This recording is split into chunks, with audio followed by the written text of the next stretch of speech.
waraxmatullaahi wabarakaatuh. Daawadayaal maanta casharkeenu wuxuu ka waramayaa sida Telegram-ka looga dhigi karaa darkness ama madow. In badan waa laga soo hadlay YouTube-ka sida madow looga dhigo, sidoo kale waa laga soo hadlay WhatsApp-ka sida madow looga dhigo.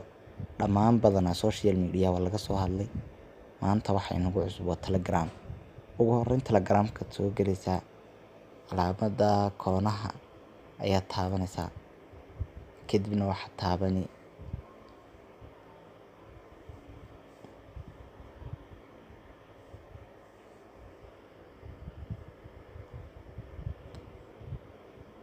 calaamada calaamadii ayaa taabanaysaa. bes Telegram-kaygii wuxuu isku bedelay mid madow. Iminka waxaan isticmaalayaa sidii Telegram madow.